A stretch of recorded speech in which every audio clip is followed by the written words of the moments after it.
இங்கே இந்த லேடி காலையிலே எந்திச்சு அவங்க புருஷனை எழுப்புறதுக்கு முன்னாடி வீட்டில் சமையல்லாம் செஞ்சு முடிச்சுட்டு கிளம்பி ஒரு கூட்டத்தை போய் நிற்கிறாங்க. அது ஒரு கதவை திறந்த உடனே அந்த கூட்டமே அங்கேருந்து ஓடுறாங்க. என்னன்னு பார்த்தா அது ஒரு ப்ரைவேட் ஸ்கூலு.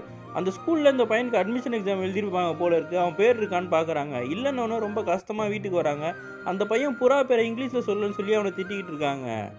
இவங்க புருஷனும் ஒரு ஃபார்மசி வச்சு நடத்திக்கிட்டு இருக்காரு. அங்கே வரவர் சொல்கிறாரு, உன் பையனுக்கு அட்மிஷன் வேணும்னா ஏதோ ஒரு ரெக்கமெண்டேஷன் வேணும், அரசியல்வாதியோ இல்லை சர்ச்சில் இருக்க ஃபாதரோ யார்கிட்டயாவது லெட்டரை வாங்கிட்டு போயின்னு சொல்லிட்டு இவங்களும் வந்து கிளம்பி ஆஃபீஸ் போயிடுறாங்க. அங்கே இருக்க லேடி கிட்ட என் பையனுக்கு டியூஷன் கிடைக்குமான்னு கேட்டால் ஏன் அட்மிஷன் கிடைக்கலன்னு கேட்குறாங்க. இல்லை இப்போதைக்கு டியூஷன் இருக்குமான்னு கேட்குறேன்ன உடனே அந்த பையனுக்காக ஒரு லேடி கிட்டேயும் பேசி டியூஷனுக்கு வீட்லேயே வர வைக்கிறாங்க.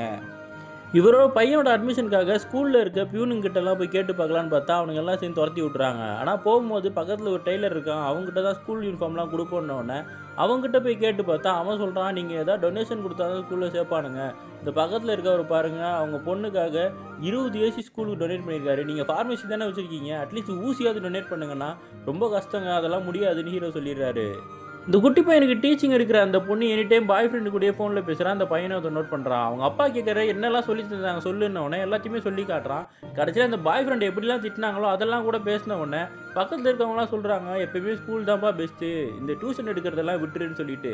அடுத்ததான் அந்த பையனோட அம்மா வீட்டில் இருக்கும் போதே இந்த டியூஷன் எடுக்கிற பொண்ணு ஃபோன்லேயே பேசிக்கிட்டு இருக்கா. அப்போ பையனை காணோம். மாடி போய் பார்த்தா மாடியில் நின்றுக்கிட்டு இருக்கான். பின்னாடியே வந்துட்டு பாத்ரூம் போகிறதாடா சொன்னேன், இங்கே என்னடா நிற்கிறேன்னு அந்த டியூஷனுக்கா கேட்கும் போது இதுக்கப்புறம் நீங்கள் வராதீங்கன்னு சொல்லி அமுச்சு விட்டுறாங்க. இன்னொரு ஸ்கூலில் அட்மிஷன் ஓப்பன் பண்ணுறாங்கன்னு தெரிஞ்ச உடனே இவரும் அடிச்சு பிடிச்சி போய் லைனில் நிற்கிறாரு. அப்போ முன்னாடி நின்றுந்தவர் மயக்கம் போட்டு கீழே விழுந்த உடனே இவர் ஹாஸ்பிட்டலுக்கு கூட்டு ஓடிடுறாரு. ஒய்ஃப் பிடிச்சி திட்டுறாங்க, யார் இப்படி போனால் என்ன, பையன் அட்மிஷன் தானே முக்கியம்னு சொல்லிட்டு. அப்போ பக்கத்து வீட்டுக்காரங்களாம் கேட்டு அந்த பொண்ணை கூப்பிட்டு சொல்கிறாங்க, உன் புருஷன்லாம் அப்படி திட்டாதம்மா, சின்ன வயசுலேயே அப்பனா இழந்தவன், அவங்க அப்பாவும் இதே மாதிரி தான் ரோட்டில் மயக்கம் போட்டு விழுந்து செத்து போனார், அன்னைக்கு கூட யாருமே இல்லைல்ல, அதனால தான் இப்படி போனான்னு உடனே இந்த பொண்ணு ஃபீல் பண்ணுறா.